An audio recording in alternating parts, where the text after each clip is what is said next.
Welcome to bird media. నేను మీ పవన్ కృష్ణమూర్తి. ఈ మధ్య దేశంలో అసహనం చాలా ఎక్కువైపోతుందండి. మొన్న మధ్యన ఒక పెద్ద ఆయన మాట్లాడతాడు, ఒక పార్ట్ని కట్ చేసి ఇచ్చేసాను మా అందరికీ అని చెప్పి ఒక్కడంటాడు. ఇప్పుడు సరికొత్తగా ఇంకొంతమంది వచ్చారు. ఒకసారి ఈ వీడియో చూడండి. भाई ऐसा है कि परेशानी बहुत हो रही है इंडिया के अंदर। हमें एक टुकड़ा अलग दे दिया जाए, हमें एक टुकड़ा अलग दे दिया जाए, हमें एक टुकड़ा अलग दे दिया जाए, इंडिया में दिया जाए ना, बाहर छोड़ दिया जाए। यहाँ से अगर सरकार निकाल देंगे उन्हें तो यहाँ अपने इतने आदमी कहाँ जाएंगे हिंदुस्तान में? वो तो अपने हिंदू देश को छोड़ के चले आए हैं, इसलिए कि हिंदुस्तान में चलेंगे हम भी जिएंगे, हमारे बच्चे भी जिएंगे। और जब यहाँ से निकाल के उनको भेजोगे तो अपने बर्मा देश जा नहीं पाएंगे, तो बताओ कहाँ पे जिएंगे? रास्ते में तो खुद मर जाएंगे। तो उनके लिए ऐसा जगह बनाओ, एक साइट ऐसा बनाओ कि उनका भी व्यवस्था हो जाए, बर्मा वालों को भी और बांग्लादेशी को भी व्यवस्था हो जाए, हिंदुस्तान में सबका गुजर बसर हो जाए। लेकिन ऐसा व्यवस्था मत करो कि हिंदुस्तान से बांग्लादेशी को बर्मा देशी को भगा दोगे तो हिंदुस्तान में क्या रह जाएगा? भाईचारा वाली दिली बात ही नहीं रह जाएगा। చూసారుగా, ఇందాక చెప్పిన దాంట్లో ఫస్ట్ ఆ మాటలు అన్నటువంటిది.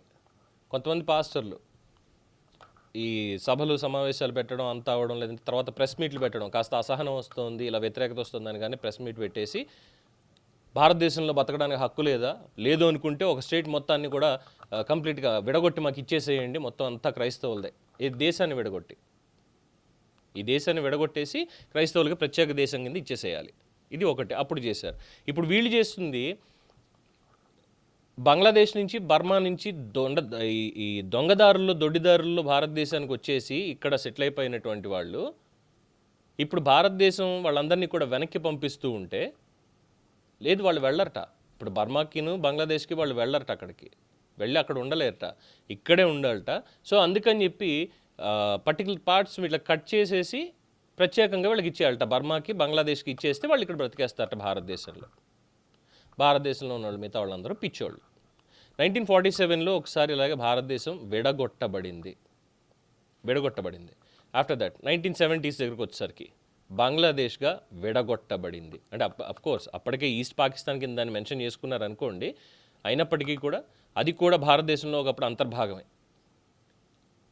దాన్ని విడగొట్టారు, ఎందుకంటే అక్కడ ముస్లిం జనాభా ఎక్కువ ఉన్నారు కాబట్టి ఇది అని.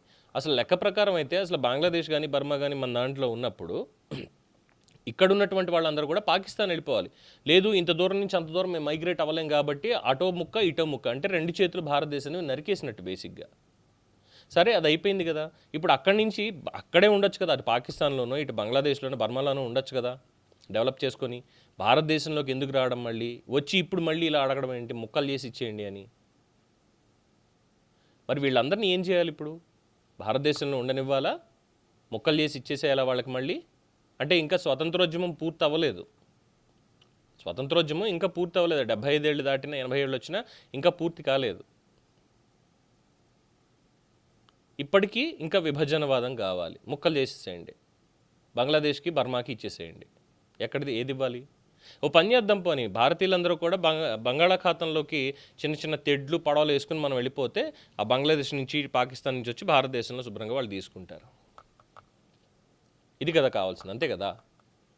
ఏం చేస్తుందండి కేంద్ర ప్రభుత్వం, సెంట్రల్ ఇంటెలిజెన్స్ ఏం చేస్తున్నారు? వీళ్ళు ఇంతమంది ఉన్నారు, వీళ్ళని ఎలాగైనా పంపించాలి. ఎందుకంటే అమెరికా నుంచి మిగతా వాళ్ళ నుంచి అక్కడికి మైగ్రేషన్ అయ్యి వచ్చారు అని చెప్పి సరైనటువంటి పత్రాలు లేవని అక్కడి నుంచి మన వాళ్ళు ఎవరన్నా వెళ్తే, ఏ దేశానికి వెళ్ళినా కానీ మళ్ళీ తిప్పి ఇంటికి పంపిస్తున్నారు కదా భారతదేశానికే వెనక్కి, అక్రమ వలసదారులు అని.